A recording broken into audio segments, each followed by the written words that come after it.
Hello, YouTubers, and welcome to Level-Headed News. I'm your host, Brenda, and I have a few articles here to bring you that I thought may be of interest to you. So we'll go ahead and get those brought up here for you. The first one that I have is off of the libertarianrepublic.com, and it says Marxist restaurant closes as result of poor business model. Recently, it has become far too common to see government using its monopoly on coercion to force businesses to comply to the demands of not the whole marketplace, but rather small factions of it in the name of equality, whether it is forcing businesses into exchange of goods via threat of fine, like the religious bakery case being reported, or vegans complaining about restaurants who do not have menu options to their liking. Social justice warriors are out in full force with no understanding of how they hold the economic power to demand to approve or disapprove of suppliers of commerce.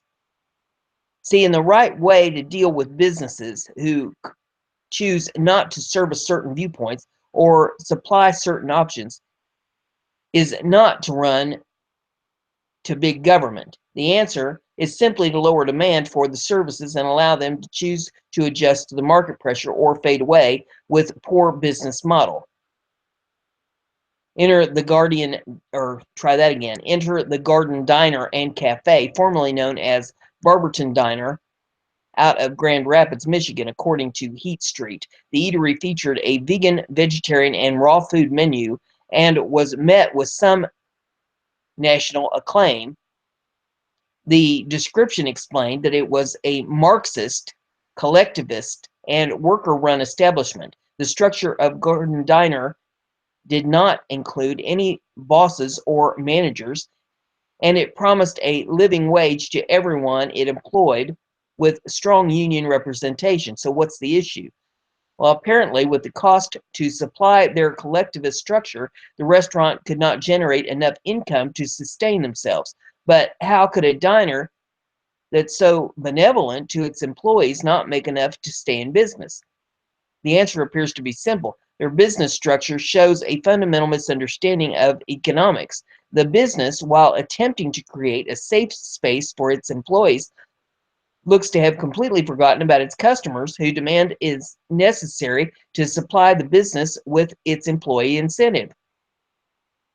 Heat Street reported that customers complained often about wait times of 40 minutes for a sandwich, and that was when the restaurant was open. So even those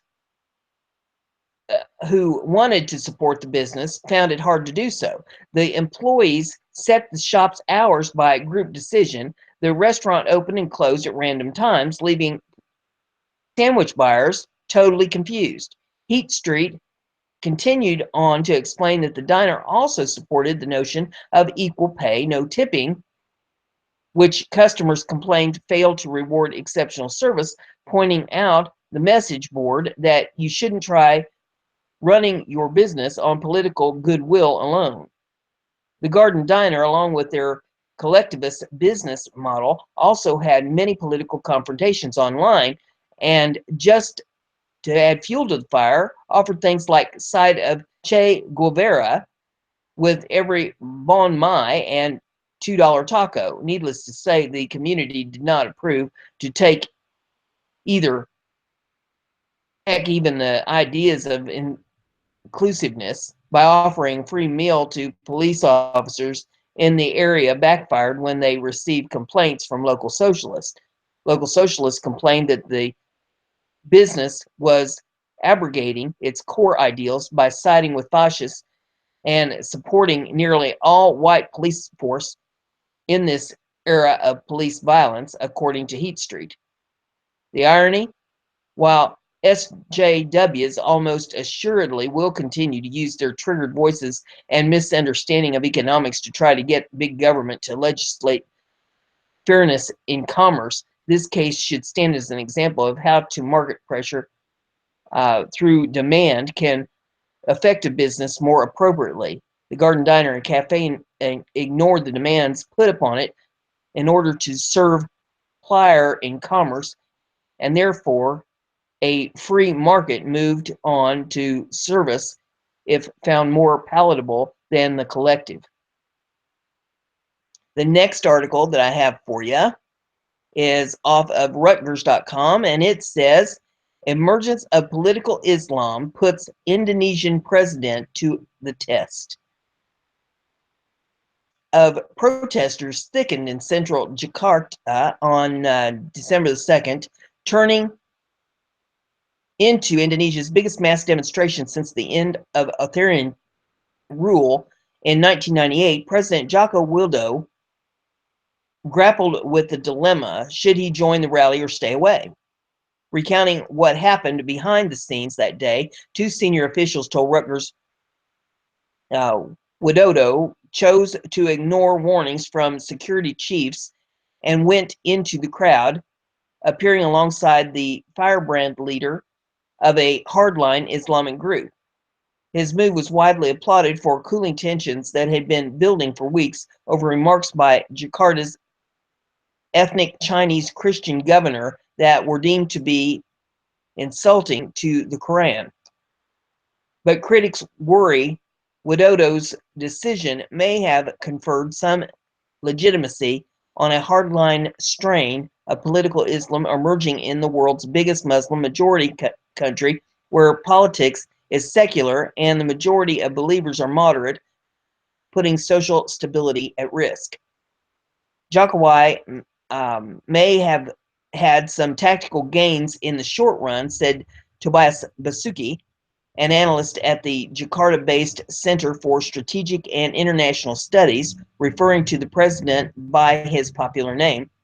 But for the long term, Jokowi government and the police have been playing a dangerous game. As a result, political Islam has been co-opted by hardliners, and progressive Muslims have been sidelined.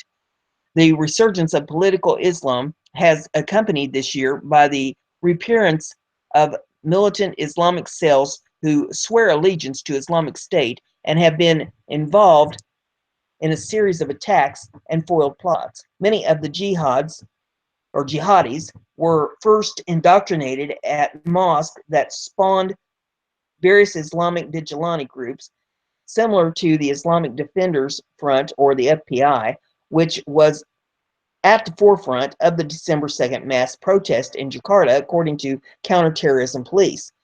The FBI insists it is neither political nor militant, but just wants to uphold Islamic principles. A government official who declined to be named because he was not authorized to speak to the media said the president had voiced some reservations before joining FBI leader Habab Rizqi on the stage. Police surrounded, or try this again. Before dawn that day, police rounded up a motley group of figures allegedly plotting to use the rally to launch a popular revolt against Widodo by leading protesters to parliament. Among those detained was the daughter of independent Indonesia's first president, Sukarno, a rock star who once appeared in a video wearing a Nazi-style uniform, and a former army general backed by one of Widodo's rivals, 2014. The official briefed on discussions between the police chief and one of the president's most trusted ministers, Luhut Pradejakan, I'm guessing that's right, said Rizqi was on an original list of 20 people suspected of sedition. Police could not confirm such a list. Rizqi was not detained. However, instead he was allowed to lead the protest later that morning. Pradejakan told police to arrest the least powerful people on the list of 20 to send a message that the government, anybody trying to exploit the tensions, the official said.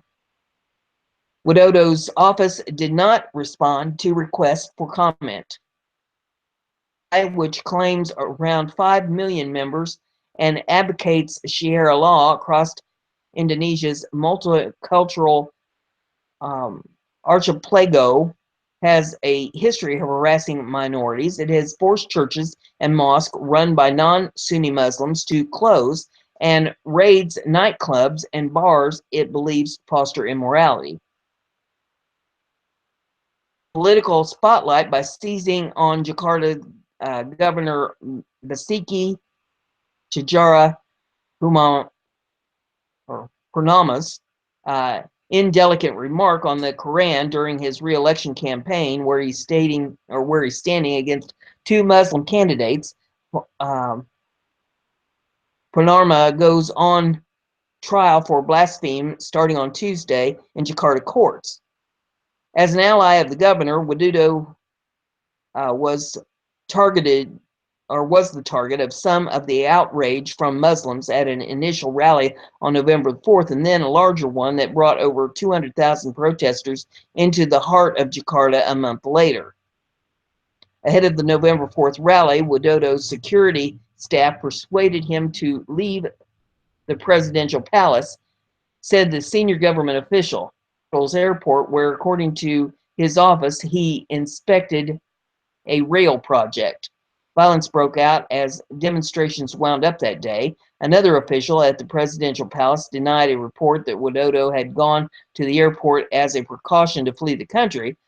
Underlining his alarm over the situation, however, the president did abruptly call off a visit to Australia the next day. Widodo was given the same security advice ahead of the December 2nd protest, the two officials said, but Pandajaktan urged him to appear at the rally to food of animosity. Widodo said he did not want to be seen standing on the same stage as Habib Razik, but Luhut said it was just a chance to show that real leadership and calm the tension, the palace official said. Razik, 51, was not available for comment. The chief of FPI's Jakarta chapter, Novel Bamu Kim, and I'm guessing at these pronunciations because I'm I'm not from Indonesia. It says, responding to rumors, FPI will form a political party and nominate Raziku for president in 2019. Told Rutgers Raziku had no political ambitions. Habib Raziku's role has clearly been that of a figure who is pushing togetherness and unity. It is a movement of tolerant Islam, he said. The movement toward a more conservative and hardline Islam has been developing in Indonesia since the fall of 1998. A strongman, Suharto, who had brutally repressed politicizing Islam during his 3 decades in power. Tim Lindsay, an expert on Indonesian law at the University of Melbourne, said Widodo, perhaps aware of the country's grim history of popular unrest, had put quelling the masses ahead of squelching the resurgence of political Islam. It's now about mass, the easily manipulated masses that are on the streets, a nightmare for any political leader in Indonesia, given the events of 1998 when Suharto was toppled, Lindsay said. Jokowi now has to crack down because he has let the situation get out of control. Next article I have for you is off of Raymond Ibram, and it's called The Ugly Truth About Muslim Grievances. Do you know the difference between this supremacist grievance and the egalitarian grievance? This is the key to understanding the widely held claim that Muslim grievances are the source of Muslim violence. Take the latest Muslim attack on U.S. last week. Abdul Razak Ali Artan, an 18-year-old Muslim refugee from Somalia who was receiving aid from Catholic charities, rammed his car into a building at the Ohio State University, then got out and stabbed people with a butcher knife. He was eventually shot and killed by a guard. 13 people were hospitalized. Why did he do it? According to experts, Artan, like so many other violent Muslim refugees before him, had grievances. CNN, NBC, The Washington Post, and many others cited a Facebook post by Artan. I am sick and tired of seeing my fellow Muslim brothers and sisters being killed and tortured everywhere. Yet despite this claim of ubiquity, he only cited one nation. Seeing my fellow Muslims being tortured and raped and killed in Burma led to the boiling point. I can't take it anymore. The question before us is simple. Was Artan provoked to go on a murderous rampage in America because of grievances concerning the treatment of Muslims in Burma? For about a decade now, I've argued that the Muslim grievance narrative is a myth meant to shield Islamic teachings from scrutiny. Its logic goes like this. If Islam is a religion of peace, yet Muslims everywhere are behaving violently, then the explanation we must all cling to is that they are really, really pissed off about something being done to them. Most recently, in a message to the West, the Islamic State, instead of discriminating and taking advantage of the grievance claim, they could not have been clearer. No matter what the West does, true reason ISIS hates and terrorizes is it because we are infidels. That said, millions of Muslims, including Artan, do harbor strong grievances against the West and others. The problem is that they define grievance in a manner incompatible with liberty. When most Westerners think of the word grievance, they think in uh, egalitarian terms. X has a grievance against Y because Y doesn't treat X with equality. For example, your boss or your teacher treats you worse without equality than other employees or students. You then have a grievance, which most in the West would say is legitimate because the people of the West were raised on the unique idea of treating others as they would be treated. This is not the sort of grievance that animates many Muslims, and certainly not those who resort to terrorism. Rather, they are animated by a supremacist based grievance. They get angry seeing infidels on a equal footing with Muslims, and they get murderous seeing infidels actually lording over Muslims. Islamic doctrine, which persuades Muslims into believing they are superior to non-Muslims, who are even likened to dogs and cattle, imbues Muslims with the sense of entitlement. For example, in Pakistan, as Christian children were singing carols inside a church, Muslim men from a nearby mosque barged into the church with an axe, destroyed the furniture and the altar, beat the children. You are disturbing our prayers. How dare you use and make the speakers, exclaimed the enraged Muslims. When Muslims slapped a Christian and the latter reproached or reciprocated, the Muslim claimed, how dare a Christian slap me? Anti-Christian violence immediately ensued. Islamic grievances are based on what I call Islam's how dare you phenomenon.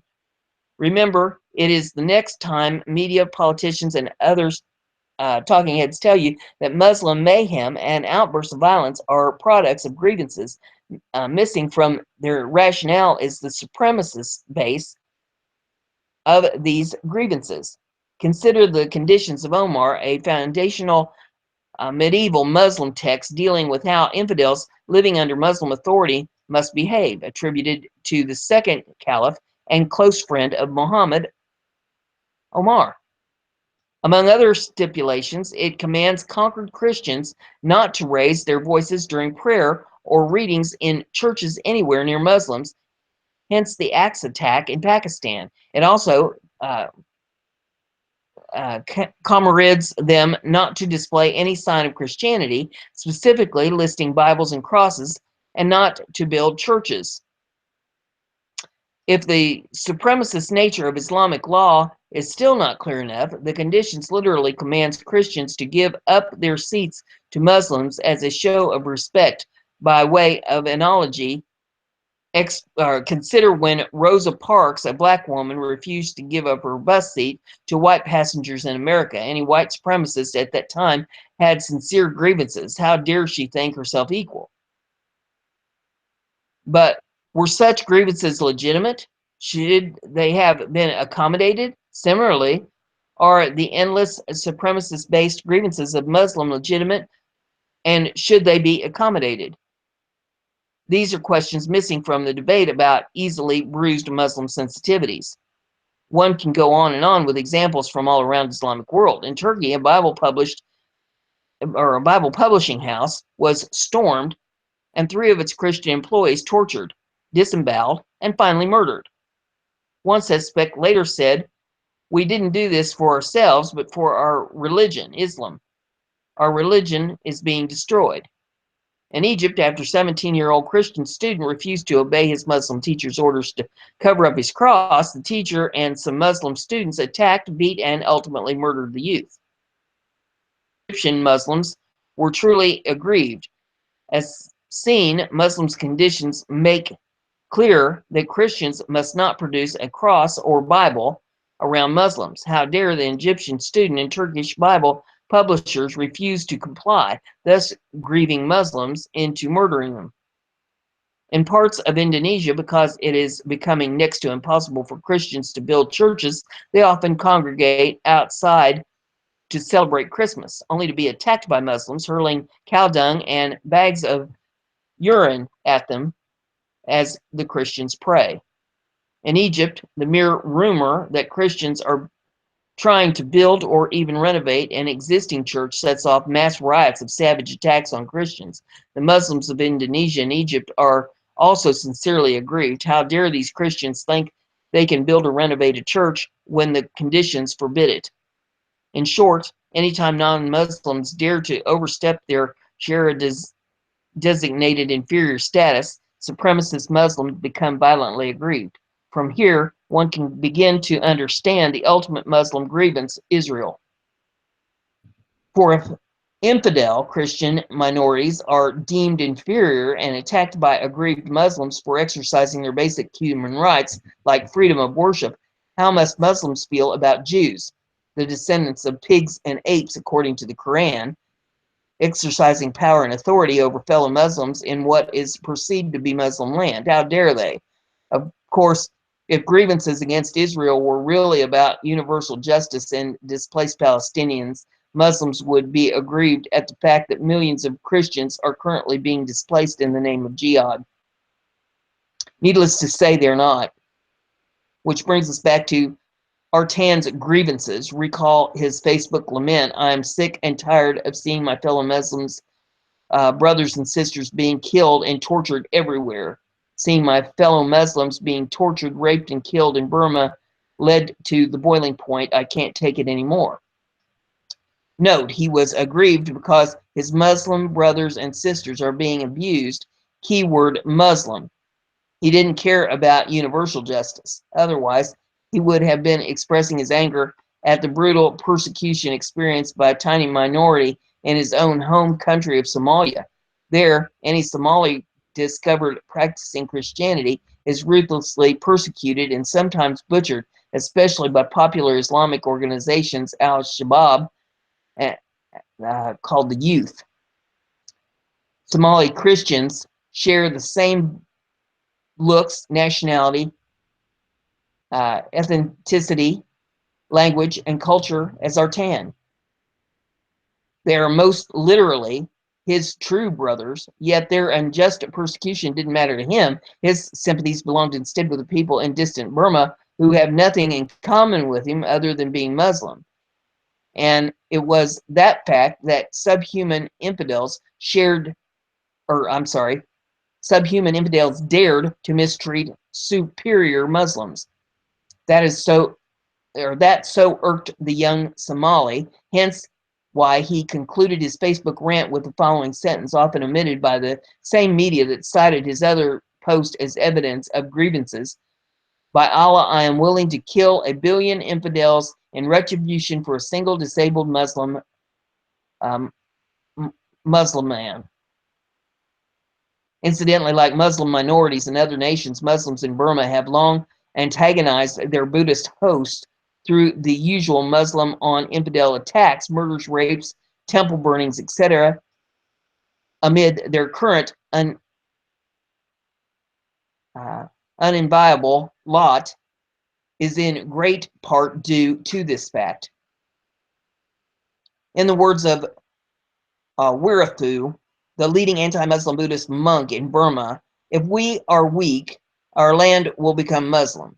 The theme song of his party speaks of people who live in our land, drink our water, and are ungrateful to us, a reference to Muslims, and that we will build a fence with our bones if necessary to keep them out. His pamphlets say Myanmar, Burma, is currently facing the most dangerous and fearful poison that is severe enough to eradicate all civilization. In other words, the next time you hear that Muslim rage and terrorism are products of grievances, from cartoons to territorial disputes to the treatment of Muslims in distant nations, remember that this is absolutely true, but these grievances are not predicated on any rational standards of equality or justice, but on a try that again, but on a supremacist worldview. The next article that I have is off of WND.com, and it says Secret Refugee Resettlement Transforming America. Like seeds in a garden, refugees being planted in cities and towns across America, but the fact that it is being done in secret should set off alarm bells, according to veteran WND reporter Leo Homan. Usually happens in secret, Homan said in his recent appearance on the Conservatives' Conscience podcast with Daniel Horowitz. Secrecy is the enemy of truth. And this is what we've seen in one community after another. People just feel like their community is being changed without them having any say-so in the matter. Homan admits to cut through the secrecy of the federal refugee resettlement program in his forthcoming book, Stealth Invasion, Muslim Conquest Through Immigration and Resettlement, Jihad. He told Horowitz refugees are being placed in small cities all over the country, places such as Stone Mountain, Georgia, Twin Falls, Idaho, and Rutland, Vermont, with no input from local communities. Once residents find out about the plan, it's almost always too late to stop it or even ask any questions. And those who do ask questions are often castigated as bigots or xenophobes who hate refugees. So native residents are left with a town they no longer recognize. Before long, you end up with cities like Dearborn, Michigan, Hamtramck, Michigan, I'm guessing that's how it's pronounced, where your vote is going to be watered down and eliminated by foreign culture, said Homan, referring to two cities with large Muslim populations. Resentment among native population grows whenever a refugee commits a crime and gets off with little to no punishment. Homan said that does happen in America as in Europe. He pointed to Twin Falls, Idaho, where 3 refugee boys raped a 5-year-old special needs girl in an apartment complex. An elderly resident witnessed it when she walked in on it in the laundry room. Moreover, the oldest boy filmed the assault, so there was no lack of evidence. But when some bloggers initially reported the incident, they said the refugee boys were Syrians when they were actually from Iraq and Sudan. The establishment local media seized on that mistake to try to discredit the whole incident, according to Homan. Horowitz, who also discussed refugee policy in his book Stolen Sovereignty, How to Stop Unelected Judges from Transforming America, said people tend to worry most about Syrian refugees today, but the Syrian resettlement program is relatively new. The U.S. admits more than 100,000 Muslim immigrants each year, and they come from a wide variety of countries. In fact, the U.S. Continues to take in Somali refugees 23 years after their country collapsed into civil war. America is headed down the suicidal path, but it's a subtle invasion. Not many Americans understand the full extent of the problem. And then the article goes on and it says that it demonstrates that once a refugee admissions program starts, it doesn't stop, noted Homan. We've been getting 5,000 to 10,000 Somali refugees per year since 1990s, he said. It's just unbelievable. People can talk all they want about stricter vetting of incoming refugees or what's opted, but that misses the point. The problem is the problem is the U.S. importing people with a mentality that it's anti-ethical to American values and cultivates a climate where people may become radicalized. He said it's not that the U.S. is letting in known terrorists. It's that it's letting in people whose attitudes may lead them to terrorism someday. You listen to President Obama, and he'll say 99% of the world's Muslims are peaceful, and every time there's a terrorist attack, that's the 1%, I guess, Homan said. Well, that's not what you find when you go out and talk to people. He noted media personality Ann Horowitz once filmed a documentary in Minneapolis, a city with many Somali Muslims. Almost every Muslim the filmmaker spoke to said the Sharia law should be supreme over the U.S. Constitution. Just because they're not all out committing terrorism attacks doesn't mean they're going to buy into our system and assimilate into American culture, Holmes said.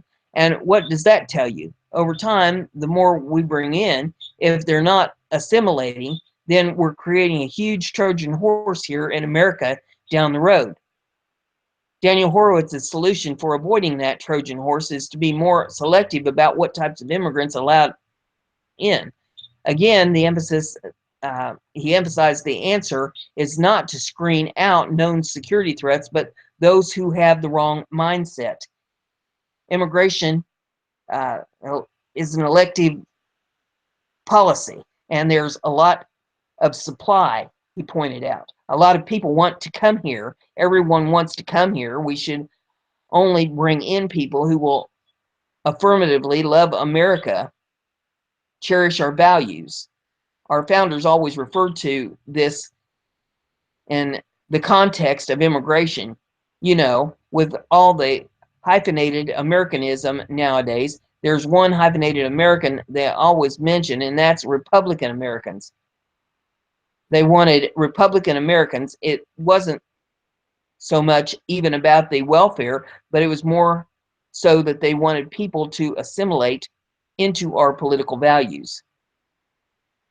America is headed down a suicidal path, but it's subtle invasion, and not many Americans understand the full extent of the problem. And the final article that I have in this episode is off of Paul Craig Roberts.org.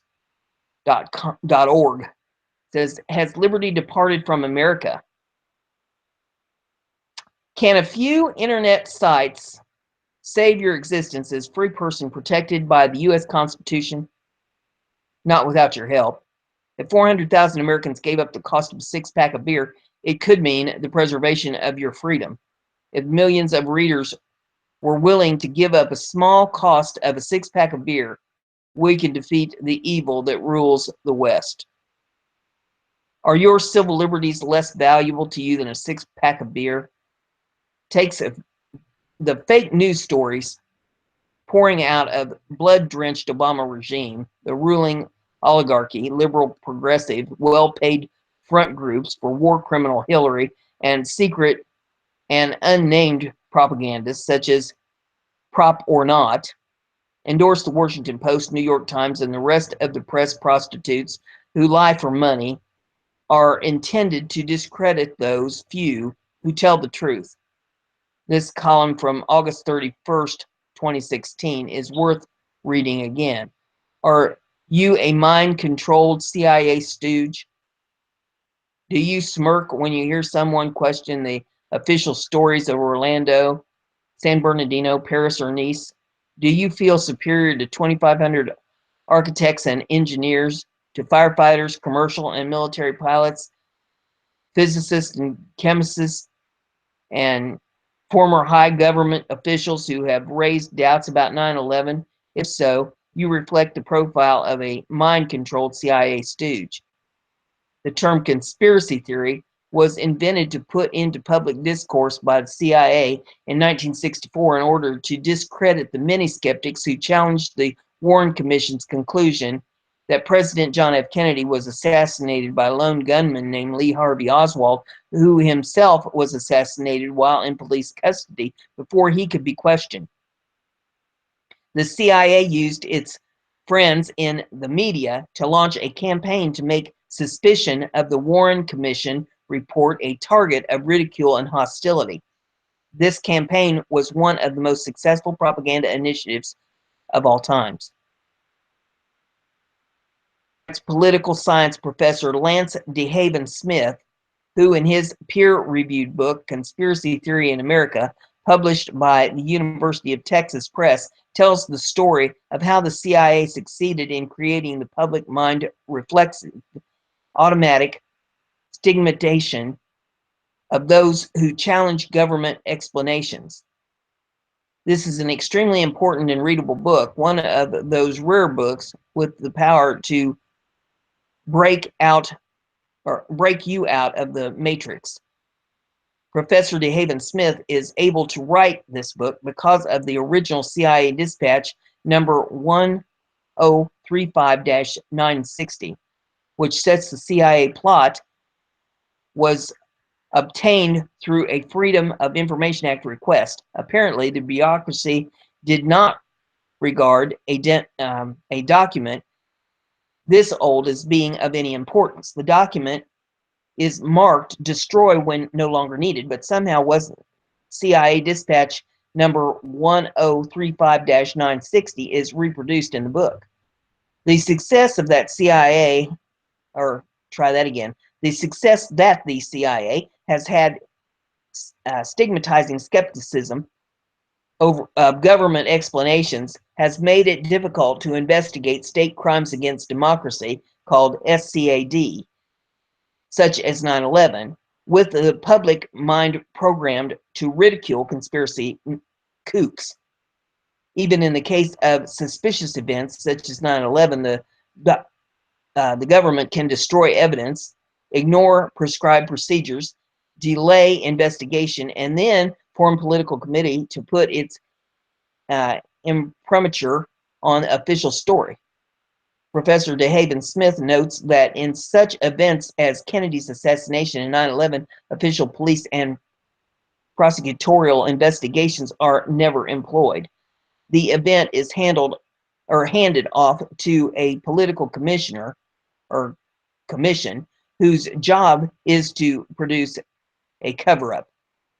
Professor DeHaven Smith's book supports what I have told my readers. The government controls the story from the beginning by having the official explanation ready the moment a SCAD occurs. This makes any other explanation a conspiracy theory. This is the way Professor DeHaven Smith puts it. A SCAD approach to memes assumes further that the CIA and other possibly participating agencies are formulating memes well in advance of the operation, and therefore SCAD memes appear and are popularized very quickly before any competing concepts are on the scene. The CIA's success in controlling public perception of what our founding fathers would have regarded as suspicious events involving the government enables those in power positions within the government to orchestrate events that serve hidden agendas. The events of September 11th created the new paradigm of endless war in behalf of Washington-dominated world. The CIA's success in controlling public perceptions has made it impossible to investigate elite political crimes. Consequently, it is now possible for treason to be official U.S. government policy. Professor DeHaven Smith's book will tell you the story of the assassination of President Kennedy by elements of the U.S. military, CIA, and Secret Service, just as the Warren Commission covered up the state crimes against democracy. Professor DeHaven Smith shows why we should doubt the official 9/11 story. and anything else that the government tells us. Read this book. It is short, it is affordable, it is reality preparation. It will inoculate you against being a dumb shit, brainwashed American or European, Russian, or Chinese. I'm surprised that the CIA has not purchased the entire print run and burned the books. It feels secure from its success in brainwashing the public and does not believe that the American democracy and accountable government can be restored. Is the CIA correct that American people are forever brainwashed, subject only to the explanations given by their overlords? If so, all Americans are slated to be the most oppressive or oppressed people in history. So there's that one. And that's the last one I have in this episode for you. I do have some other articles, but probably deal with that later today. So I hope you enjoyed this edition. And until the next one, have a great day.